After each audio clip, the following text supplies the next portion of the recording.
We are live from the 73rd Lindau Nobel Laureate Meeting. I'm Brian Malow, and this is Sabrina Curtis, one of the 630 young scientists here at the meeting this year, and not exactly a physicist, but a material scientist, which isn't that physics? It's definitely physics, more conceptual than mathematical is what I would describe it as. Yeah. So what do you mean, like material science, and maybe that's probably a broad subject. So more specifically, what was the area of interest that led to your dual PhD situation? Well, what got me into material science was really materials for renewable energy. I wanted to really help change, the climate crisis, see if there's anything I could do in the energy sector. But then my PhD kind of took a turn away from energy, and now I worked with special metals called shape memory alloy materials. And these are intelligent materials. So with material science, I just really love it because we can program materials to have multiple functionalities, which just leads to new possibilities for devices. Excellent. So tell me about your interest in that. Like you were starting to say about your interest in like renewables and environmental and energy issues, but tell me about these shape memory alloys. Yeah, shape memory alloys.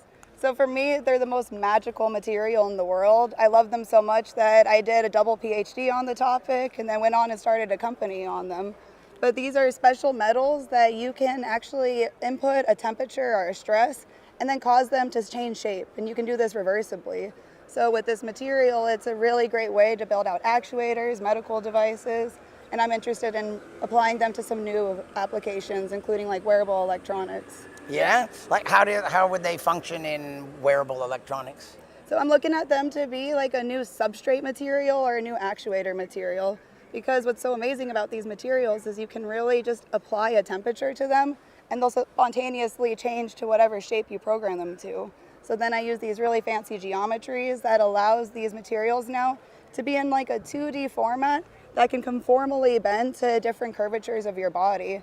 And this is a problem in the electronic space that normally 2D electronics you build in the clean room are so brittle, they're so rigid, and they're not something that's adaptable to be soft and squishy with the body.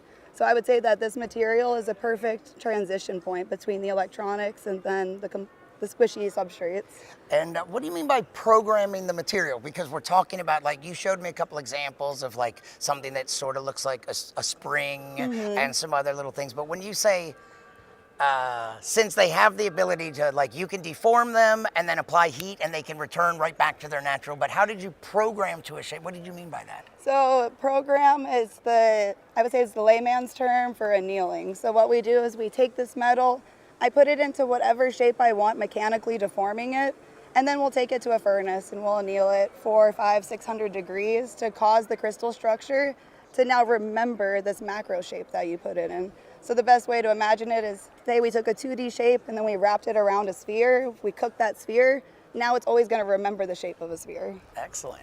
And when did you found the company? Where are you? Like, what's the status? What are you working on right now? And what's coming in the near future? What's your hope?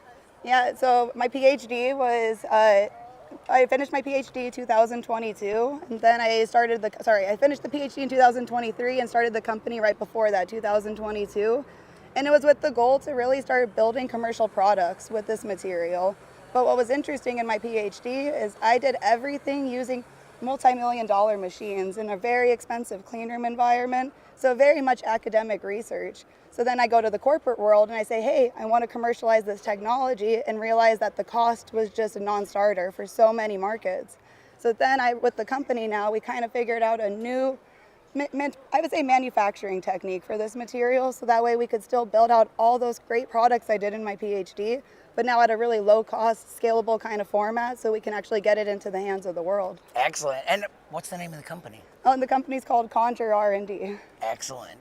So let's talk about the meeting. Behind us is the Inselhalle, which is the new-ish, it just like reopened a few years ago, convention center that can house a meeting for 630 young scientists, 35 Nobel laureates from 90 I'm sorry, the young ones are from 90 countries. Yep. But 35 Nobel laureates, and then the support staff for this event. So it's a pretty vast with many meeting rooms and one big main hall. So that's the Inselhalle, and in front of it we see, I don't know if you can see, there's some people playing ping pong and relaxing. So much of this meeting, I wonder what your expectations were and what things surprised you.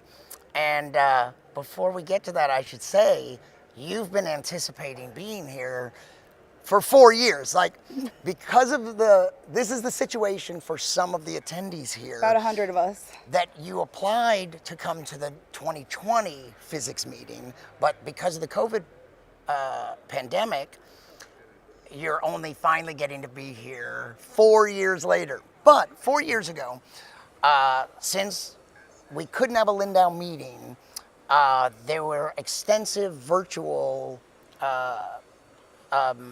programs, and there was the online science days, which was like a virtual meeting, and there was also the invention of the Sciathon, which turned out to be such a great idea that it's continued, and this year was the 4th annual Sciathon. A Sciathon is like a hackathon, and teams formed, ideas were pitched, there was a theme for the Sciathon, ideas were pitched, 10 teams were formed, and the teams had about 10 people. 10 people on them from all over the world. So you were working, so you participated in the first Sciathon and on a team that had members from all over the globe that didn't know each other. And you had 4 to 8 hours to create a project. Right. What was the project? So we were trying to communicate climate change to just the general audience of people. And first of all, working for 48 hours with a group of international researchers, imagine the logistics of navigating South American time zone with European and India, right? We always had people working around the clock, and we only could really arrange meetings with the full group once a day at a very awkward time slot for somebody. Yes. But then when it comes to communicating climate change, I was actually the person in the group that had the idea, well, what if we made a children's book? Because if you communicate it in such a simple way that a child can understand it, and then you make it a book, a parent has to read it to them, or a grandparent. And so then we kind of went down this rabbit hole, and we created a cute little short story that we then presented at the Sciathon. So it was, for me, the person to get up on the webinar. I presented to 500 people back in the day on Zoom, and I read our children's book to them with one of my colleagues. We actually acted it out. And it was just such an amazing experience to really go through this, be able to work with these international researchers, and get this exchange and perspective of different ideas, because we all really came at it with a different point of view. Yeah. But the product was amazing that came out of it. Excellent. So that was 4 years ago. 4 years ago. And you've ago. been waiting to come and be in person at this meeting. Yep. Tell me, before you even got here, what some of your hopes and expectations were, and then as you got here, what your reactions have been. Right. I mean, so when accepted 4 years ago, I almost think that your mentality changes the older you grow as a researcher. Because when I was a fresh PhD student, I was so excited just at the idea of being in a room with a Nobel laureate, right? It's just an amazing atmosphere, being able to listen to their wisdom get passed down to us. And then now that I'm in a position where I finished both of my PhDs, I'm a CEO, it's so great being here 4 years later, because now I'm in a position where, I say I can hang, right? Yeah. We can actually have conversations, and I have the ability to really go talk to the Nobel laureates about what my company is doing. And they're all so amazing and so supportive and just so kind to listen and want to discuss ideas of where they can see the shape memory alloy material growing. Yeah. And so one of the coolest things too is really introducing this material to these Nobel Prize winners. I would say only one person so far has heard of them.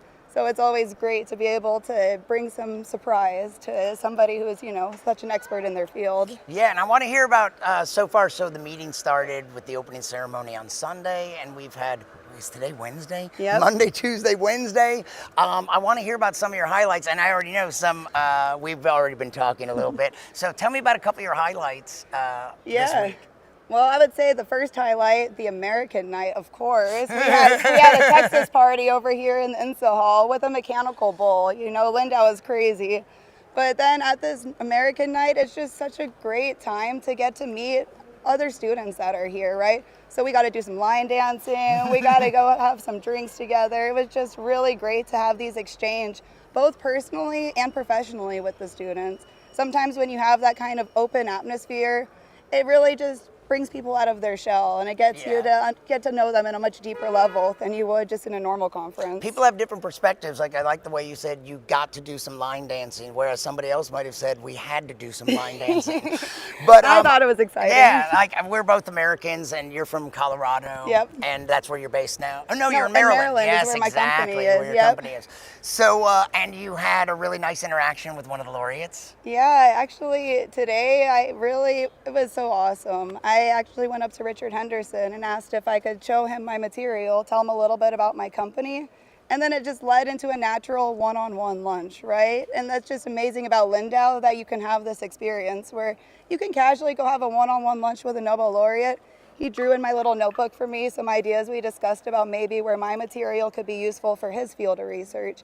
So it's really great perspective opening for me, because he does cryo TEM. He's working with really small molecules, and it's just more that biological chemical sector that's really far away from what I do.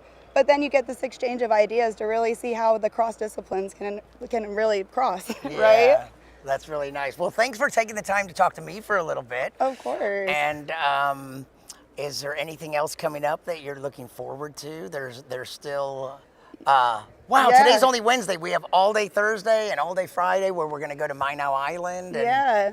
I would say the thing I'm looking most forward to is tomorrow I'll be on a panel with one of the Nobel laureates, Stephen Chu, and with the CEO of a metal company in Germany called Heraeus Group. So it'll be just such an interesting time to really be able to now look at this intersection between corporations, academia, and politics, and really how are we supposed to make change in the world between all three of these sectors. So I'm really looking forward to this panel discussion. Excellent. Good luck tomorrow, and thanks for chatting with me. Yeah, thank you so much, Brian, for Sure. talking. This has been great. Yeah, and we'll be back with more of the many voices here at the Lindau Nobel Laureate Meeting.